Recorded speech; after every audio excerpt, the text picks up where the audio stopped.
Hi,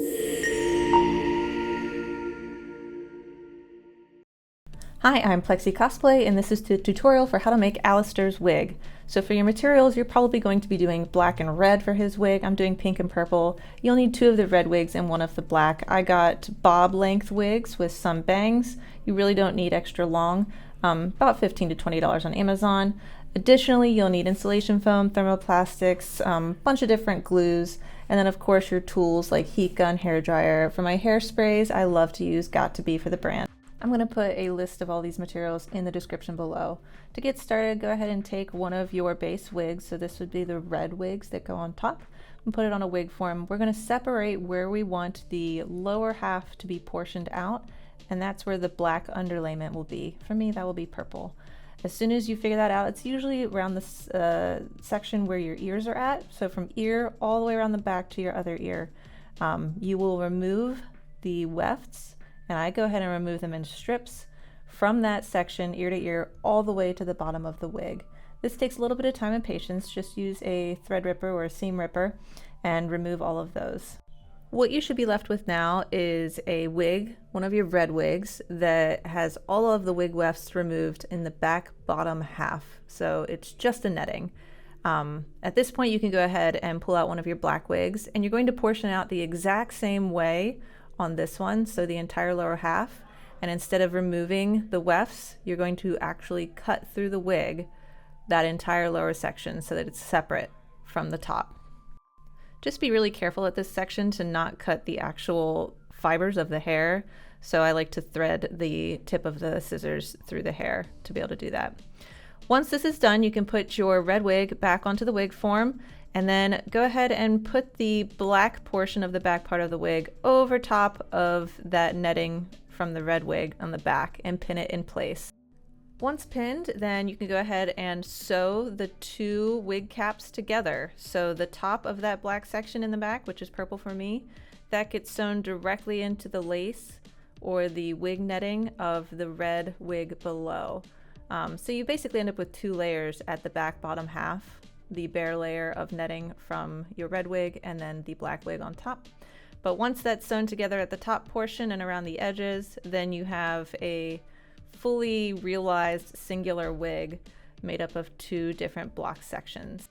At this point, what's left of the other section of your black wig is kind of the top and side cap sections. Let's go ahead and cut off the sides. This will go around the ear portion, and this kind of brings that black coloring all the way around to the front part of the wig. Once this is done, I go ahead and flip the wig inside out, and then I'm going to stick that ear portion of the black wig right underneath of the ear portion for your red wig. I flipped it completely inside out so it's easier for me to sew this on. I'm going to sew all the way around that seam line that goes around the side of the ears. So I do essentially end up with 2 layers of wig hair here on the sides, and that's because he has 2 different colors of hair that kind of meet up and blend in around the sides of the head. So as you can see, we've got the, for me, purple, what it will be for you, black, that goes from the sides all the way around the back and into the other side of the ear. Once this is completed, you can stick your wig back on the wig form, and it's time to start cutting. For me, my bob is actually a really long bob that came in the mail, so I need to cut that down. So I start with very broad strokes, just trying to get the bulk of that extra length off, and then we can go in at the end and feather it and make it look a lot nicer. It pays to take your time during this process, only because you can remove hair, but it's really hard to then put it back once you're done, and I'm really trying to save on resources. So just make small chops until you get up to the length that you want. Keep working your way around the head and keeping both sides even as you do so. Once you have the general shape of what you need, and it doesn't have to be perfect, we're going to trim this up a bit later and make it look nicer. This is the time where we can start portioning out the hair into smaller chunks, and then you're going to take an 80s style hair crimper, crimp the entirety of the wig, and you need to do this in small portions and go slowly. As it cools, once you remove the crimper, that's where it retains that crimped shape, so try not to be too quick about it and hold it in place for just a little bit before you start brushing it out. I find crimping to be one of the most necessary parts just because that's what gives it volume and it gives you something to work with later to make the spikes. Steamers are also great for synthetic wigs. It will help you to reposition any of these plastic fibers so that they kind of lay a little bit nicer, and it can also help solidify some of the spikes later on. So between crimping, steaming, and hairspraying, that's how you're going to get a lot of this volume, a lot of the texture, and especially a lot of the spikes. Once you have all of this steaming and crimping finished, then it's time to tease. So we're adding volume, use hairspray, let that kind of cool and dry, add more volume by teasing the hair again. Because as you brush down, that's how it reduces the volume into the shapes that you want then later down the line. Once you have it crimped, we can start portioning out some of the front sections into where you want the spikes. You'll find as you start to position these, you add the hairspray, add steam, let it cool, let it dry, that you may need to cut these down into better shapes. Try to cut slowly. Don't jump the gun on this because again, once you cut the spikes down, you can't add it back again later, at least not easily. So just work your way through these nice and slowly. I use a mixture of steam and hairspray here, and I keep a hairdryer on the side to help things either cool or dry faster as well. So the steam is kind of my first shot at the spike, and that gets it in the general shape that I want. And then I use the hairspray with a hairdryer to finalize the shape. Right now I'm just kind of getting the big bulky sections in the general areas that I want them to be, and then I'll refine these as I keep going. The steam helps for me to have the fibers laying one direction or another because when the wig comes in, they typically are parted in a way that maybe you don't want. So hitting it with steam first can help to move those fibers a little easier for you. And then hairspray really finishes the job. As you can see, I'm cutting as I'm going. So I discover where I need to cut as I shape the spikes, and be sure to step back to get that overarching look and view of what you want things to be. So this is always a start-stop process in the beginning until you get it how you want it to look. You'll probably also notice at different portions in this tutorial that there are pins that I add to the hair. So sometimes whenever things are cooling or drying, you get it a majority of the way, but adding pins straight into your wig form can help to give some extra structure that lasts a little bit longer than you standing there holding the hair as it cools and dries and finally sets. So pins are there to help you hold the hair in place. Once you have your base wig kind of set to where you want it to be, then it's time to start with the ears. You don't just add fibers directly to your wig. In fact, we're using insulation foam that you cut in the shape of the ears to give it a base. So I needed 3 layers of mine. It depends how thick your insulation foam is. Cut it in the general shape with a curvature where your head will be, and then use hot glue to affix all of the layers together to make a more sturdy structure with some thickness to it. The ears are not thin, they do have thickness. Once you have them glued together is when you can start using an X-Acto knife or a box cutter is what I use here, and you'll slowly carve away at the initial form. Make sure to always cut away from yourself, not towards yourself. Be really careful at this point because the box cutter does slide through the foam pretty quickly and unexpectedly, but we're looking for a nice soft smooth edge with curves that go in at both the top and the bottom sections. And at the end, you should end up with something that looks kind of like this. It doesn't have to be super pretty, just the general smooth shape of what you want. You'll take a piece of your thermoplastic, so this could be Worbla or any other type of plastics, and do a hole punch where about you want the posts for each ear to be. This will go underneath of your wig. The nails will go through the thermoplastic and then up through the wig itself. And then the 2 ears that you have here, you can stab those straight onto the nails. I use hot glue and then put the nails straight through the center core of each of those ears. That's what keeps them on your head. So it's not just getting glued to your wig, but it's in fact fully affixed with these nail posts. You do want to paint the foam underneath of the wig fibers. This will help keep the colors okay if you have some color showing through the fibers. And then for the top part, I'm just taking some of those wefts that I took out earlier, using hot glue at the base and gluing them with the fibers facing upwards. I only did a few layers here for the purple, which will be your black at the top.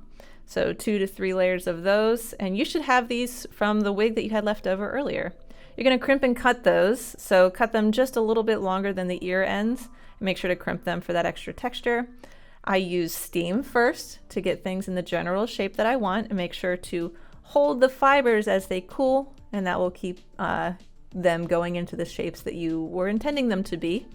And then finish off with hairspray. Again, spray it, hold it in the shape you want, and you can hair dry it there to let it dry a little bit quicker. Sometimes I'll just set the hair dryer on the table beside me at a low speed so that it's always on, so I don't have to keep going back and forth. But right here, just using hairspray to finish that shape here at the top. The crimped parts will be covered a lot by the other hairs and fibers, so I'm okay with the crimped look so far.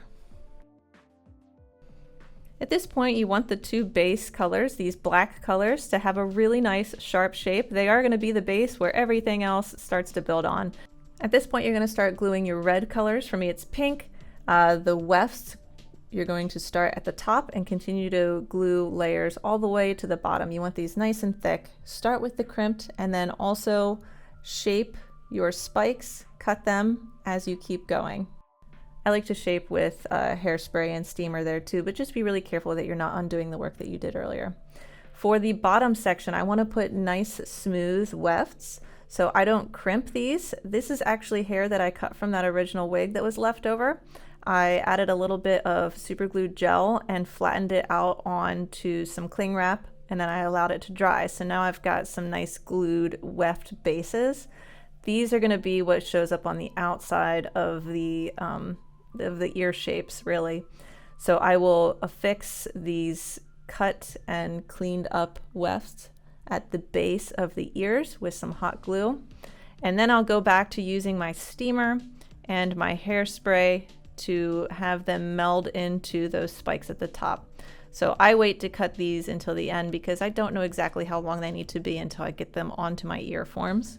And you'll see I'm cutting them here. Cut at an angle up or inwards and not straight across, and this way you get those kind of tapering spikes towards the top. This is where it gets a little bit annoying to kind of fuss around with, but you'll spend your time here just using your hairspray and hair dryer to make your spiked shapes going up towards the top. At this point, you can put your wig back on your wig form, but add the nail posts underneath of the wig as you do so. So all I do is kind of hold it up to whereabouts I think it needs to go. I used my box cutter just to kind of cut through the netting of the wig, and then I poke the nails up through the wig, sticking out the top.